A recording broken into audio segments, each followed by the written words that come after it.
Pobres mártires, quantos crimes não são cometidos em seu nome. Eu sou o professor Eduardo Simões, esposo e pai, e este é o nosso canal. Bem, é interessante a gente às vezes poder fazer analogias entre fatos e nomes, mesmo que estes fatos e esses nomes estejam separados por anos, décadas e até séculos, e por distâncias geográficas consideráveis, como é o caso, por exemplo, do assassinato de Calvo Sotelo e de Marielle Franco aqui no Rio. Começando por Calvo Sotelo, Sotelo era um jurista espanhol, foi um menino prodígio, nasceu numa família de classe média na Espanha, filho de juiz, né? Que fez a sua estreia na política. Foi, a propósito, antes disso foi um advogado brilhante, um aluno brilhante em todas as universidades, cursos que fez, um jurista reconhecido, respeitado dentro da Espanha, né?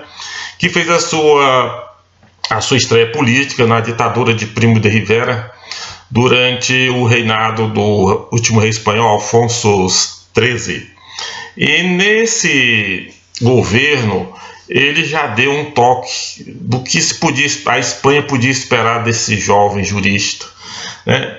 Ele foi um gestor e ministro de Estado muito eficaz, muito eficiente, e tentou de várias maneiras modernizar a Espanha, lançando algumas propostas muito interessantes, como por exemplo a representação proporcional nas câmaras dos municípios, ampliando, né, a participação política dos diversos grupos, a defesa intransigente do sistema representativo, buscando ampliar o direito de voto, né, a participação de mais gente nas eleições como votante, o direito de voto às mulheres. Isso foi em 1924, foi a primeira proposta de lei para que as mulheres votassem na Espanha.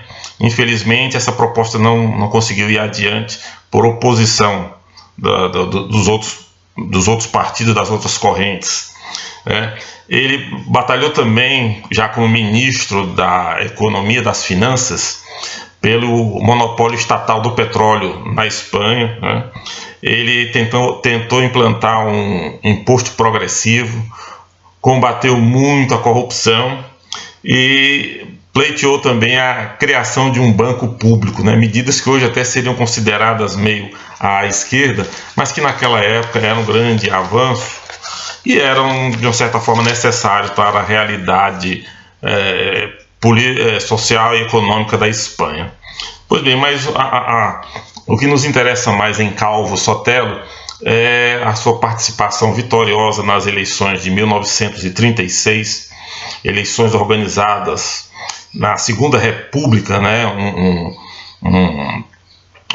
Um período marcado pela influência e pelo poder da direita jacobina, né, dos elementos jacobinos, e da esquerda, principalmente socialista, o pessoal do Partido Socialista Operário Espanhol, né? E essas eleições foram um horror de fraude, de violência, e por causa disso, né, os grupos mais à direita, entre os quais se incluía o de Calvo Sotelo, tiveram que enfrentar um parlamento repleto de deputados esquerdistas fanáticos, muito agressivos, né? Ao mesmo tempo em que a situação social na Espanha se deteriorava, né, e a polarização da sociedade levava a episódios cada vez mais sangrentos e mais corriqueiros. Os espanhóis estavam discutindo política na pancadaria. Pois bem, Sotelo liderava um pequeno grupo, um partido chamado Renovação Espanhola, né, de caráter monarquista, católico e liberal de centro-direita, né, e começou a reclamar, a manifestar a sua grande oposição àquela violência disseminada na sociedade espanhola, que era estimulada pelo grupo no poder, pelos jacobinos e esquerdistas no poder, né, que estavam fazendo claramente uso da violência para constranger aqueles que pensavam diferente deles, com uma forte influência, principalmente nas esquerdas, de elementos ligados à Revolução Comunista na União Soviética. Pois bem, nas manifestações que ele fez no Parlamento Espanhol, criticando a indiferença e às vezes a contribuição do Estado naquele mundo de violência e alvoroço que estava acontecendo na Espanha, é de se destacar duas manifestações. Uma ocorrida no dia 16 de junho de 1936, quando ele foi ameaçado pela deputada de morte, né, pela deputada comunista Dolores Ibárruri, a famosa passionária, né? E outro debate que houve no dia 1º de julho, onde um deputado jacobino disse mais ou menos o seguinte, que olhando assim pro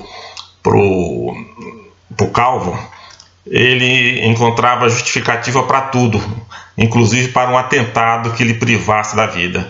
Essas palavras são praticamente textuais, estão consignadas. O cara simplesmente justificou ali o assassinato de Calvo Sotelo. Bem, veja o clima, portanto, de agressividade, de violência que havia, né, patrocinado pela Segunda República Espanhola. E isso acabou acontecendo, o desastre maior acabou acontecendo quando no dia 12 de julho de 36, que quer dizer 11 dias depois desse último discurso, um capitão da guarda de assalto, o senhor José del Castillo Tejadas, um homem que se destacara na repressão às passeatas oposicionistas pela sua brutalidade, ele foi assassinado provavelmente por um grupo de direita que também já estava havendo aquele negócio de ataque, contra-ataque. Os espanhóis já estavam perdendo completamente o controle principalmente a República, né, está perdendo o controle da segurança pública. Então este homem, capitão da guarda de assalto, o equivalente à nossa tropa de choque, foi assassinado. Então esse assassinato aconteceu às 10 horas da noite, mais ou menos, e quando foi lá para as 3 horas da madrugada, um carro oficial da guarda de assalto, com vários soldados da guarda de assalto e alguns pistoleiros esquerdistas, inclusive o guarda-costas do deputado socialista Indalécio Prieto, o senhor Luiz Cuencas, bateram na porta de Calvo Sotelo, acordaram-no no meio da noite, tiraram-no de casa, deixando a família sobressaltada, e o colocaram no veículo, dizendo que iam fazer um interrogatório. Era um veículo oficial, vejam bem. Pois bem, depois de andar alguns quarteirões ali no centro de Madrid, entraram numa rua escura, e então o senhor Luiz Cuencas, o guarda-costas do deputado do Partido Socialista, deu 2 tiros na nuca e na cabeça de Calvo Sotelo.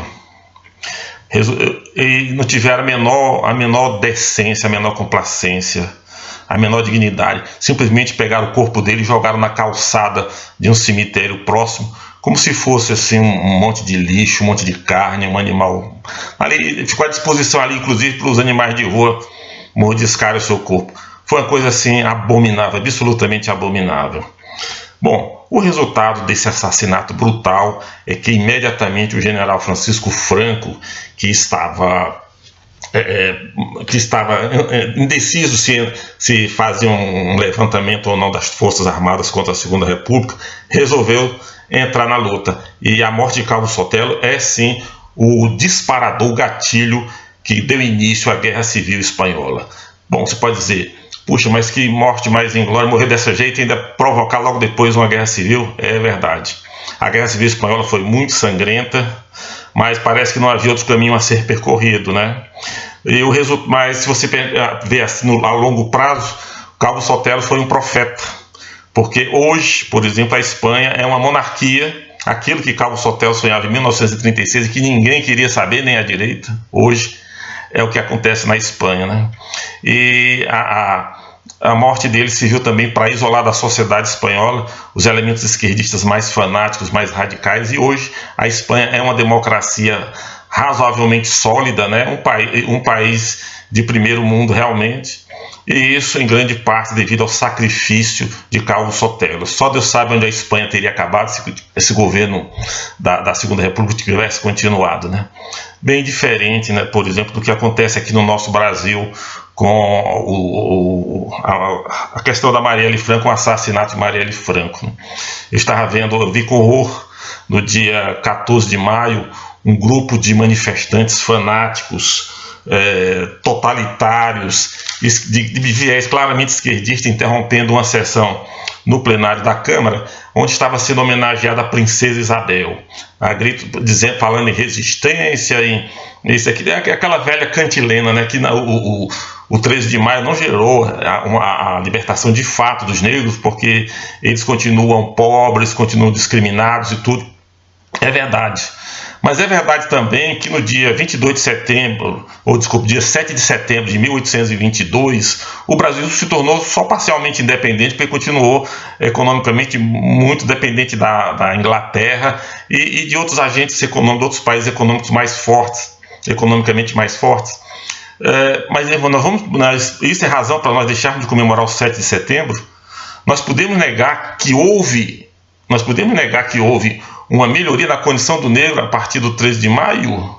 Houve uma melhoria, sim. A abolição da escravatura, a abolição legal da escravatura, melhorou a situação daquela gente que estava sendo tratada como objeto, como coisa. Então isso é algo a ser chamado, isso é algo a ser comemorado, é algo a ser respeitado, pelo menos. Porque houve um avanço, inegavelmente.